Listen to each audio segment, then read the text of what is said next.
Welcome to tonight's lecture.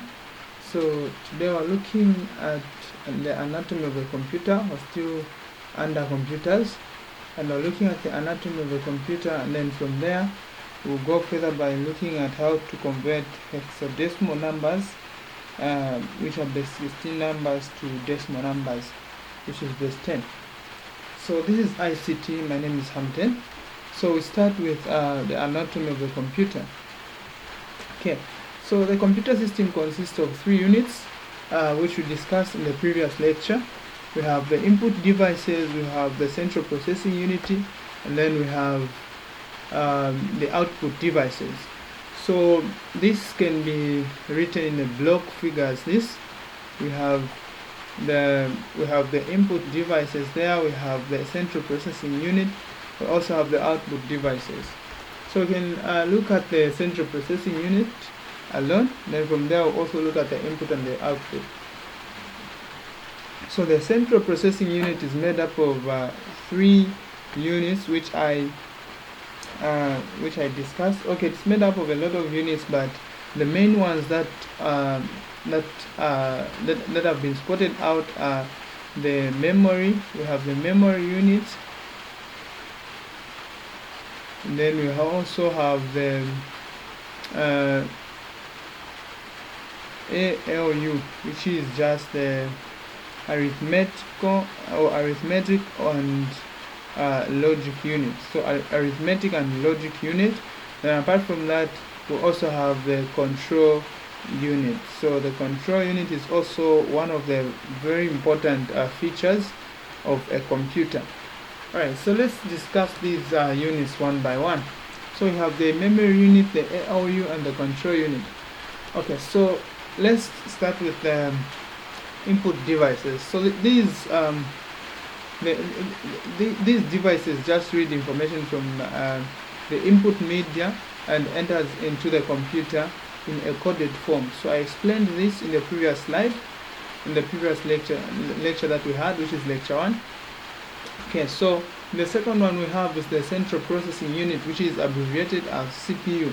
So this one is made up of three units, which is the memory unit, which just stores programs and data. So the memory unit stores programs and data. When you install an operating system or an application into a computer, you are just storing that application or that data into what is called the memory unit. This is the part which consists of the RAM, the ROM, even the cache.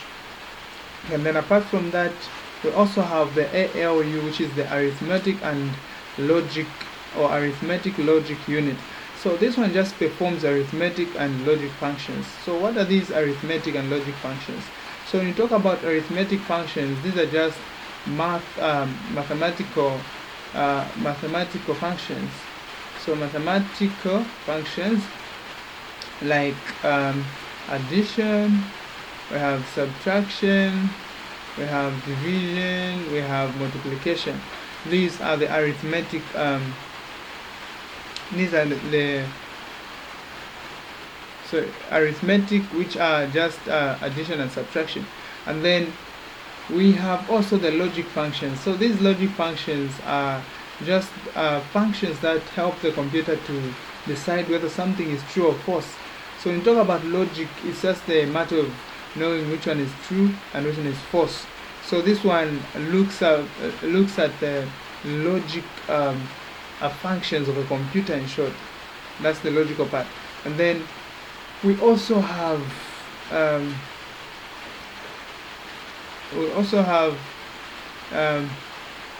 the control unit. So the control unit also just interprets program instructions and controls the input and output devices. So what does this mean? So it controls the program instructions, meaning we know that each program is programmed, rather it's made in such a way that it has its own language or its own instructions which it understands.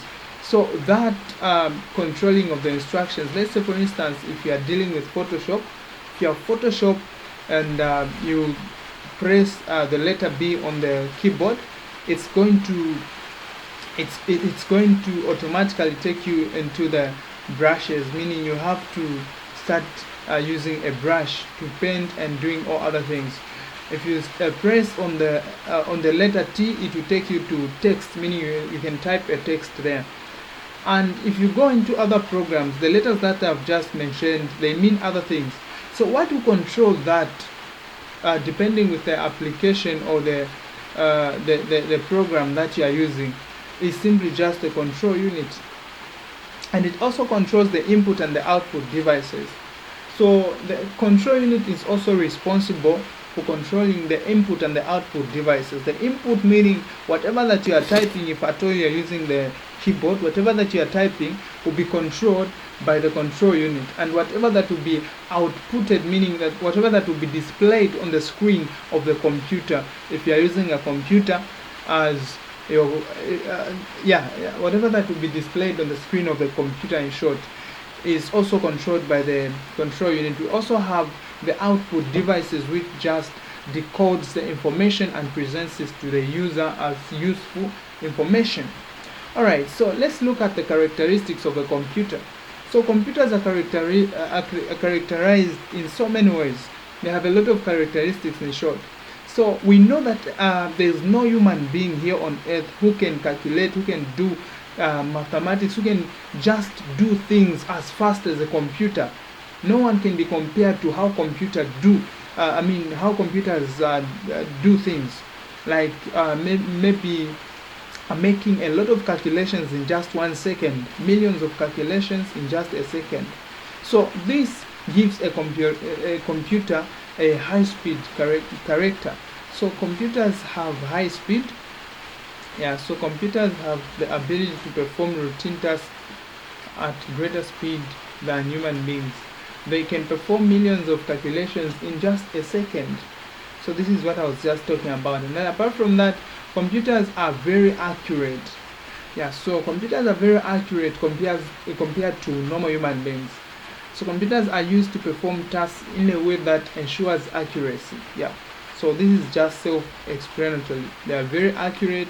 If you give a computer very big numbers to calculate, it will just give you an accurate answer without even missing a digit. Okay. So computers also act as storage devices. You can store data there. You can store information programs in the computer for as long as the computer is still working. If the computer can stay for, if your computer has stayed for 5 years or for 10 years or for 50 years, you can still come and retrieve that data without missing not even one information, without losing not even one data, as long as the computer was just stored in a nice place. That's the way it is. So computers, so computers, in short, computers are capable of storing data, for a long period of time without losing it, as long as it's not destroyed. So they're saying computers can store a large amount of information anytime that any item of data or any instruction stored in memory can be retrieved by the computer at lightning speeds, meaning you can retrieve it anytime and at a very fast rate. Okay, so computers have also an automation characteristic, meaning these computers can be programmed to work automatically. So meaning, I'm sure you've seen those computers that work at the banks. Those computers are left without anyone to monitor them. Although there is a guard besides there, the guard doesn't do anything if it goes wrong unless they call the technicians. Okay, so computers, they can work 24/7, just performing automatic tasks. It's even asking you questions, you are answering it, also responding. It's also responding in a formal way, like just a human being.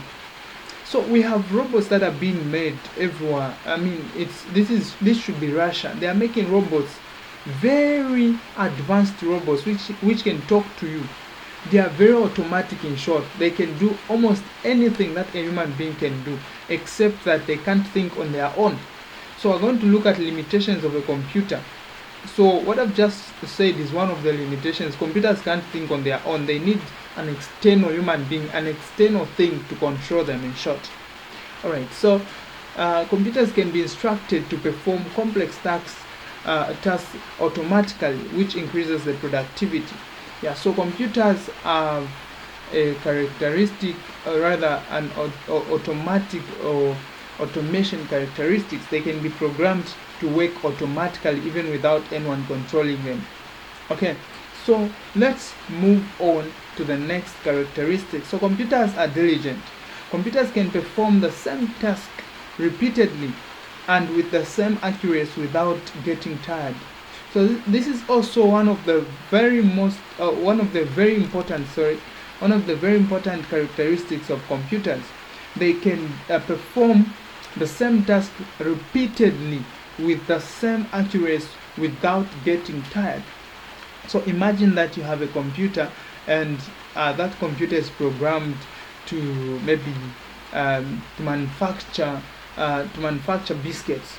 So if that computer has been programmed to manufacture biscuit, as long as you've given it the correct data, you've given it full instructions, and you've not missed any instruction. So if maybe it makes one pack of biscuit in 30 minutes, or not really 30 minutes, that's too much, maybe in less than, okay, let's say 20 minutes, not really 20 minutes, let me just put it as 5 minutes. If it makes one pack of biscuits in 5 minutes, even packs it in a box, as long as it has been given correct, it has been fed with correct information and correct data, it's going to be repeating that same instruction several times, unless or until you switch it off. That's the good part of computers. They can be repeating the same instruction that you fed them with without getting tired, with the same accuracy. Yeah, this is where you find the biscuits tasting all the same, meaning the computer that was mixing the things, the ingredients was fed with the same data, with the same information. As a result, you discover that all the biscuits are tasting the same as long as they are being manufactured by the same company, because they are using the same computer. Alright, so that's what it means by diligence. Let's move on. So computers are also versatile. What does that mean? Computers are flexible to perform both simple and complex tasks. So computers can be used. Some people with laptops can only do, more especially these growing children. They can only maybe play games on the computer. They don't know anything else apart from playing games. But when you go in industries, you find the same computer that a child is using to play games is doing a lot of big, something that is beyond what you can think. It's doing big, it's performing complex works there. It's performing complex tasks. Yeah, so a computer is somehow something that you can't just understand in a day. It consists of a lot of things that you can't study in a day and know everything. Yeah, so computers are versatile, meaning they can perform both simple and complex tasks. So computers are cost effectiveness. They are cost effective. What does this mean? So computers reduce the amount of paperwork and human effort, thereby reducing the costs. So computers reduce the amount of paperwork. So instead of you maybe, okay, let's just imagine you want to write a book, and that book is needed to be published maybe in 1 month time, and you only have a pen and a paper, and then that book maybe will consist of maybe 5,000 pages. How many months are you going to take to write that book? You can't manage to finish it in 3 months, or just 2 months, or even 1 month, or even 4 months. Even if you are given 6 months, you can't manage to finish that book just writing with your normal handwriting. So what does that mean? Look at in our generation right now, we have Word.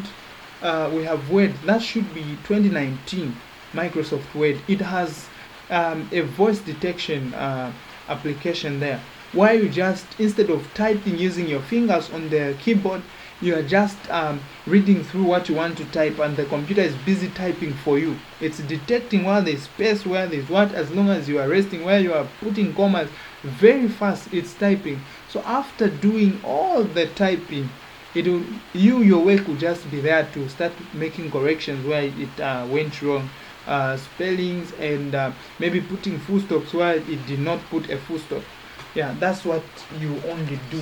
So it's that simple. Work has become very simple because of computers. Although when you talk about the disadvantages, it's taking now almost all it's now sweeping off all the employed people out of their jobs. Yeah, because very soon very soon we're going to have computers that will be working in hospitals, attending to human beings. Yeah, giving them injections and doing all sorts of things in the hospitals, meaning nurses and doctors will lose their jobs. Already there is a computer that is able to scan your body and everything in your body, every ailment, every ailment and every disease, every problem that you have in the body. It will detect and it will tell you to say, this body has malaria, this body has HIV, this body has cancer in this part, this body has the problem with the bone on this part and this area, this body has low blood pressure, this body has a problem with the vein in this part. Such a computer is already in existence. Now imagine where we're going with the increase in technology. Or if it happened that they reduced the cost of that scanning machine, it means that all the doctors, all the nurses, let me not say doctors and nurses, it means that all the clinic officers, all the nurses, their jobs will be finishing bit by bit. So that's where we're going. Technology is increasing bit by bit. So computers are very important and we need to learn them. And in each and every area of our lives, computers are being introduced. In short, we are going to have computers in almost all the areas of our lives. We'll be looking for these computers, rather we'll be using these computers. Alright, so let's look at the limitation. So I said computers need clear and complete instructions to perform a task accurately. So if the instructions are not clear and complete, the computer will not produce the required results. So what this simply means is that if you feed a computer with instructions that are not complete, some computers cannot even start working. They will tell you, if they just detect to say you have not fed me with with the instructions that are complete, they will just tell you to say, "Pim, something is missing." So meaning you have to insert another instruction that you have missed. And then if you have not given them clear information, computers, some of them will not work, some of them, they have all these sensors that will detect to say the information that have been given is not complete, the information is not clear. That's what it means. So computers, in other words, they are not like human beings who can even work even with insufficient instructions. When you just tell a human being to say, go to the market, I'm sending you to the market to go and buy tomatoes, a human being is going to go to the market and he'll make sure that he'll go and look for the tomatoes where they can be found anywhere within town. He will make sure that he walk about just to look for tomatoes. Now imagine you send a computer to go to town. You just tell the computer to say, go to town and buy tomatoes. Yes, it will go in town, but where is it going to find tomatoes? So you have to give it all the instructions to say, this is how you move. From here, you go this side. From there, when you reach that corner, you move this side. When you reach there, you move 100 meters. From there, after moving 100 meters, you turn to your right, you move 300 meters. From there, you're going to find a shop there. That's where they sell tomatoes, and there don't give them all the money that I've given you. You should keep the other money.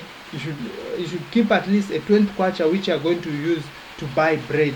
For tomatoes, just use a 10 kwacha. That's the computer. You have to give it all the instructions. Don't miss any.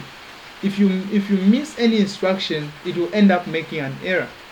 But a human being, just give them 30 kwacha and tell them to say, okay, these 20 kwacha is okay, without even just tell them to say this 20 kwacha is for bread, this one is for tomatoes, without giving them directions, and then you just send them go in town or go anywhere and buy tomatoes and bread. They'll come back with tomatoes and bread because they are able to think on their own.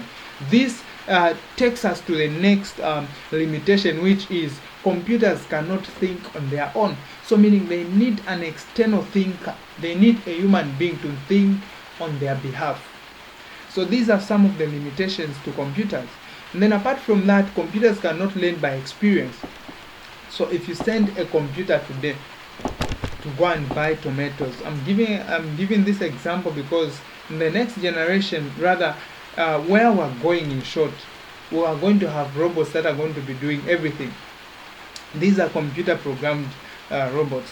So if for instance you send a robot, or rather a computer in town, or let me not give this example, let me give an example maybe in the agriculture sector. Let's say you give a computer some work to do at the farm. Maybe you've programmed this computer to say it's going to be helping you to plow maybe, and then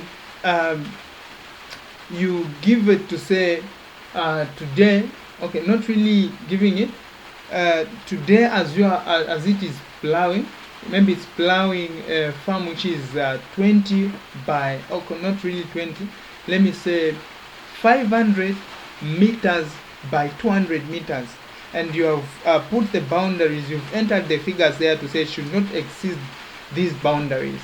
It is going to do the work today. So tomorrow, if you take it on a farm, on a very small farm, let's say, which is 50 by 100 meters, it will not learn by experience to say, okay, since that one was bigger than the one that I've been given, today it means that I'm not supposed to exceed, I'm not supposed to go beyond 150. No.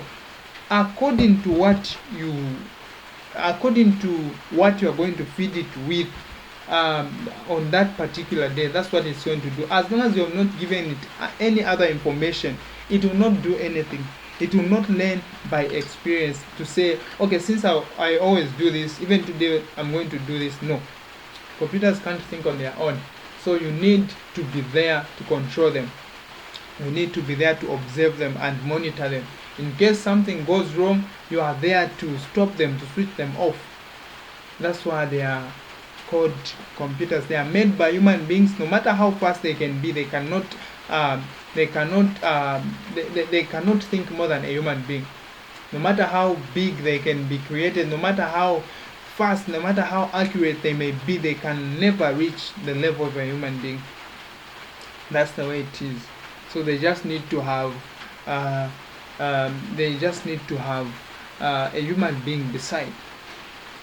Okay, so we move on to the industrial applications for computers. So computers are applied in almost all areas of our lives. They are very important. They are very cardinal. They are not something that you can run without in life.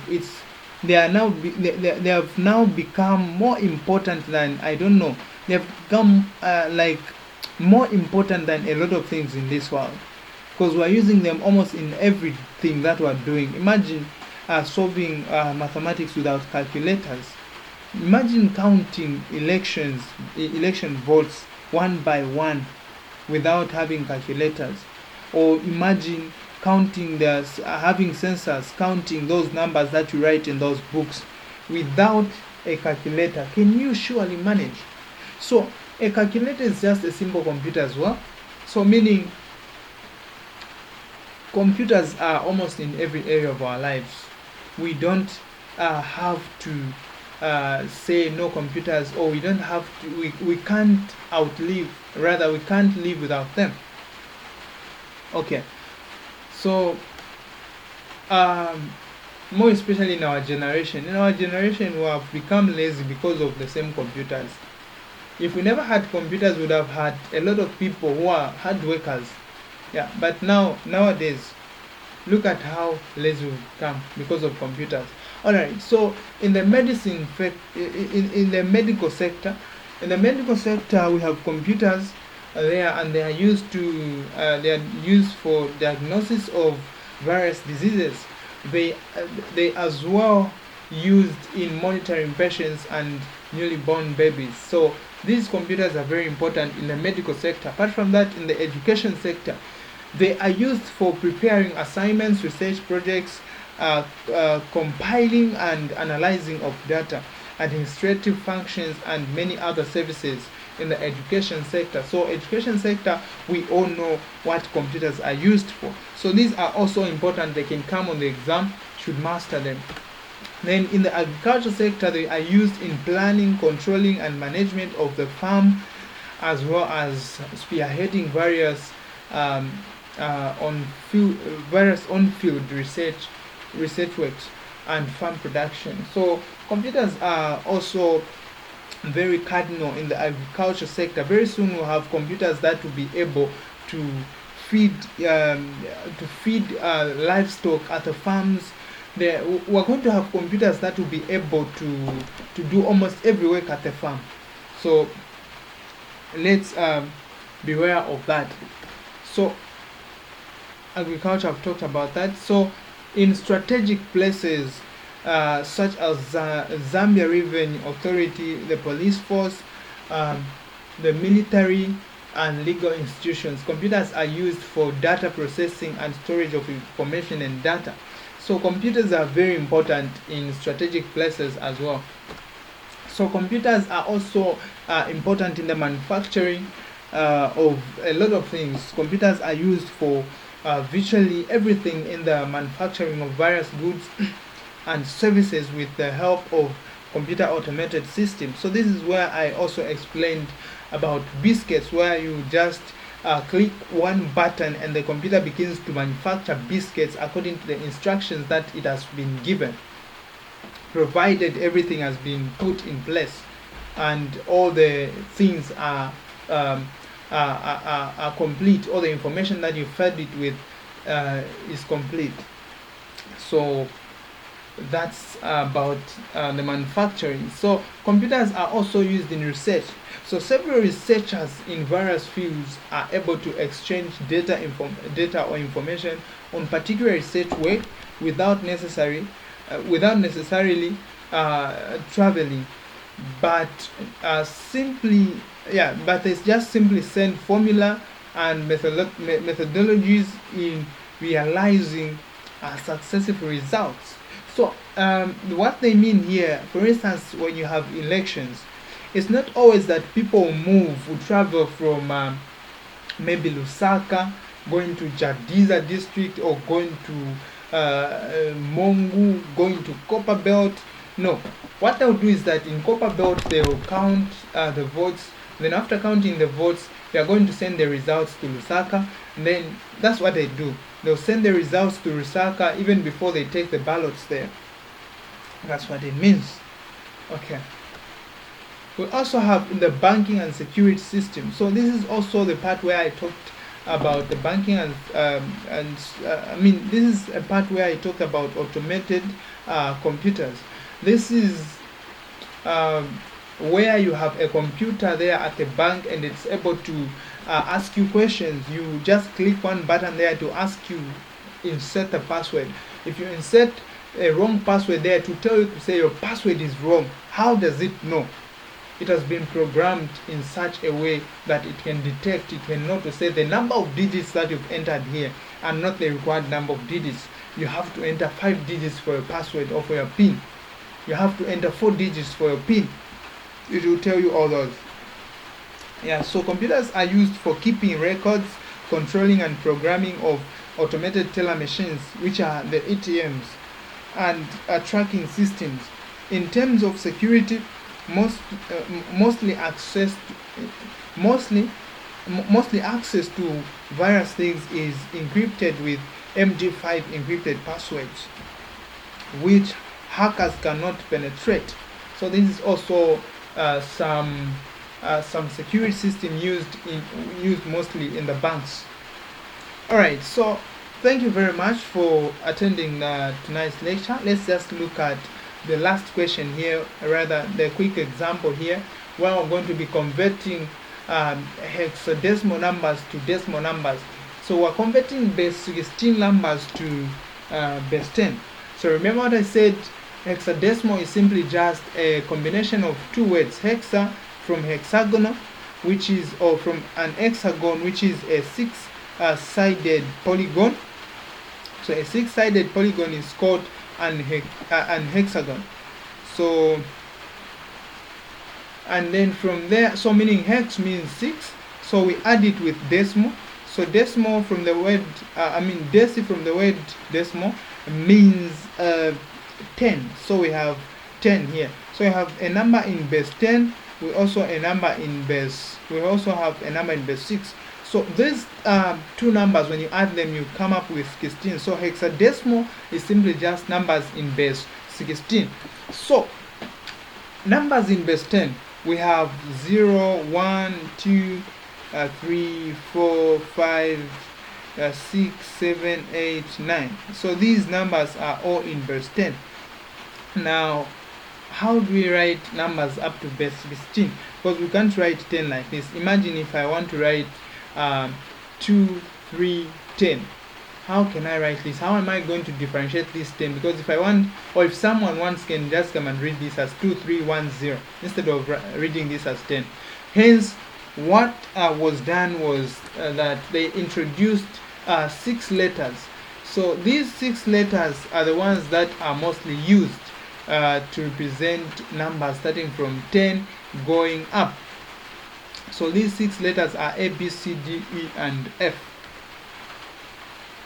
So we have A, B. So let me just write everything in order. So we have decimal numbers ranging from 0, 1, 2, 3, 4, 5, 6, 7, 8, 9. So these are the decimal numbers that we have, numbers in base 10. Now starting from 10, instead of writing 10, we're going to write A, and then we're going to write 11 as B. So we're going to have 10, 11, 12, 13, 14, 15. So numbers in base 16 just end up to 15. So we have A, B, C, D, E, F. So these are the letters that we're going to be representing to, instead of writing 10, while we're supposed to write 10, we'll be writing A. While we're supposed to write 13, we're going to be writing D. While we're supposed to write 15, we're going to be writing F. Same applies to B, 11, C, 12, then 14E. So that's what it means. So let's convert those numbers to base 10. So how do we do that? So let's quickly begin. We have A, then we have 2, we have 3, we have another 2. So we're converting this to base 10. Hence we're going to write 16. We know that these are in base 16. They are hexadecimal numbers. So I'm going to write 16s down, each number there. So from there we are going to raise the powers there. We're going to write numbers starting from 0 and then going up like that. So from there we can have 16 to the power 0, the answer is just 1. 16 to the power 1, the answer is 16. 16 to the power 2, so 16 to the power 2, the answer is 256. So the answer is 256. And then 16 to the power 3, the answer is 4096. 4096. So we're going to start multiplying this line and that line. So multiply this one and this one. So we're going to say, let's forget about the middle part. So we're going to say 2 times 1. I'm going to draw something like this. Okay, it's fine. So we're going to say 2 times 1, the answer is 2. 3 times 16, the answer is 48. And then we'll have 256 times 2, the answer is 512. And then we have A. So A is simply just 10 when we look at the hexadecimal numbers. So A represents 10. So 10, so we have 10 here. So 10 times this, we are 4096, we are just going to have 40,960. So we add 40,960 and 512. So we add it to 512, we also add it to 48, also add it to 2. The answer that we simply just have is 4,155. So we're going to have, so this number converted to base 10, simply just 41,522. Sorry, this is in base 10. So this is how simple it is to convert numbers to base 10. Let's quickly pick another example there. So another example that we can pick, let me pick the last example there. We have 2, we have 3, we have 4, then we have B there. So we're going to write 16 there, 16, 16, 16. So we write 0, 1, 2, 3. So B, we know that B is simply just 11. B represents 11. So 16 to the power 0 is simply just 1.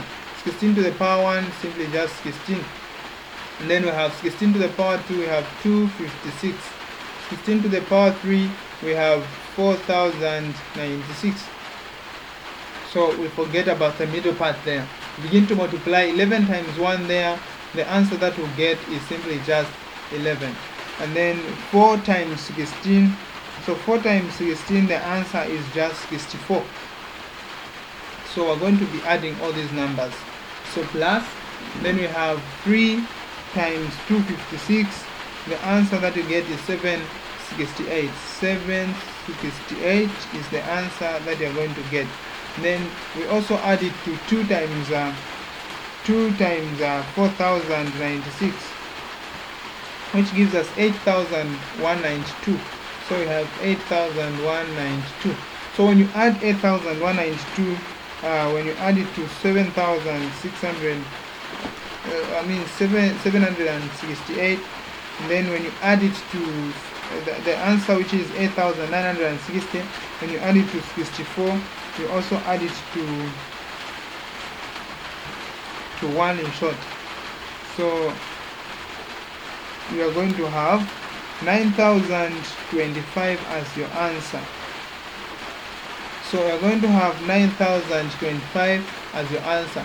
Hence, this number written in base 10 is simply just 9,025 in base 10. So this is the number. So thank you very much for watching tonight's lessons. I'm going to send an exercise immediately after this. And then after sending the exercise, make sure that you solve the exercise and submit the solutions. And then in the next slide, we're going to look at how we can convert these base 10 numbers to hexadecimal. Alright, so thank you very much for watching tonight's lesson. See you in the next lecture. My name is Harmtedy. Shalom, shalom.